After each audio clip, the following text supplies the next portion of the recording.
Once again, welcome to you all on the platform of the English Walla. And you know very well that today we are in translation session. And as we all know that we have just completed exercise 28.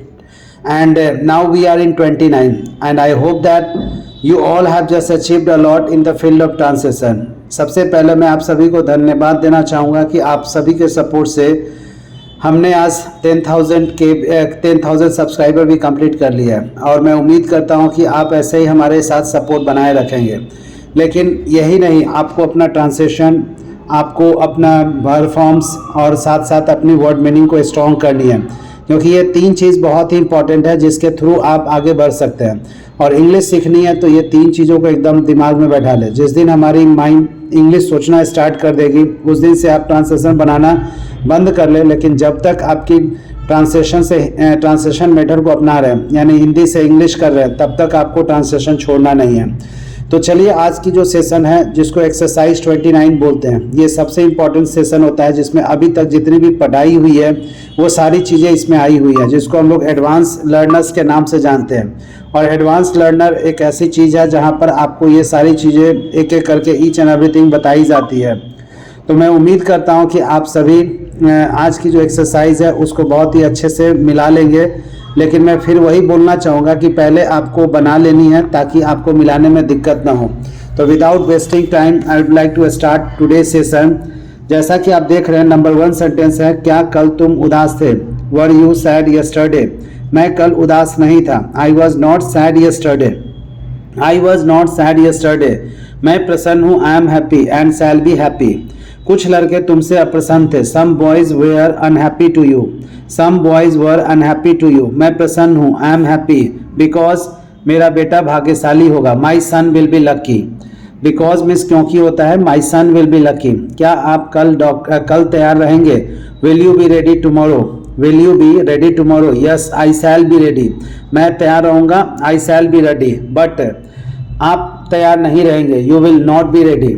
क्या भारत के लोग दुखी रहेंगे? Will the people of India, will the people of India be sad? No they will be happy. No they will be happy because वे ईमानदार बनेंगे। Because they will be honest. आप एक महान भारत एक महान देश बनेगा। India will be a great country. आप यहाँ पर देख रहे हैं, India will be a great country. हम महान बनेंगे। We shall be great. Mahatma Gandhi क्या महान नहीं थे? Was Mahatma Gandhi not great? Was Mahatma Gandhi not great? वे महान थे। यहाँ पर बात महात्मा गांधी की हो रही है, इसलिए वे के लिए यहाँ पर ही का उच्चारण करेंगे, यानी ही वॉज ग्रेट। वे कैसे महान थे? How was he great? वे कैसे महान थे? How was he great? वे महान थे। ही वॉज ग्रेट बिकॉज वे सत्यवादी और ईमानदार थे। He was truthful and honest because he was truthful and honest. क्या आप भाग्यशाली नहीं हैं? Are you not lucky? Are you not lucky? क्या आप भाग्यशाली नहीं हैं? Are you not lucky? मैं भाग्यशाली नहीं हूँ। I am not lucky but I am laborious and मैं अवश्य सफल रहूँगा। अवश्य के केस में नियम उल्टा हो जाएगा। आई के साथ विल का यूज होगा जब भी अवश्य होगी, तो आई विल बी सक्सेसफुल। मैं मेहनती हूँ। I M laborious. मैं मेहनती हूँ। I M laborious. सो या देयरफॉर शॉल बी रिच। मैं बूढ़ा नहीं हूँ। I am not old. मैं थका हूँ। I am tired. कुछ समय के बाद मैं सक्रिय होऊंगा। After some time I will be active या I shall be active and be a good man. कोई आदमी भूखा नहीं रहेगा। No one will be hungry या anyone will not be hungry. No one will be hungry या anyone will not be hungry because हम मेहनती है। We are laborious.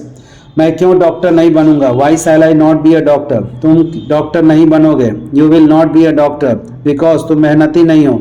You are not laborious and also not lucky. चूंकि तुम दयालु नहीं हो। Since you are not kind, तुम साधु नहीं बनोगे। You will not be sad. मैं दृढ़ हूँ। I am rigid. दृढ़ का रिजिड होगा। एंड दृढ़ रहूंगा एंड विल बी रिजिड। मैं एक यह जानकर आश्चर्यचकित हूँ। I am surprise to know that. वह एक नेता बनेगा। He will be a leader. तो आप देख रहे हैं कि कैसे मैंने फटाफट बना दिया। तो दोस्तों, इसी तरीके से आपको अपनी इंग्लिश बोलनी है और ट्रांसलेशन मेथड को कंप्लीट करनी है, जहां पर जब आप बोलना चालू करें तो आपकी वॉइस लड़खड़ाए नहीं, आप वर्ड मीनिंग के कारण फंसे नहीं।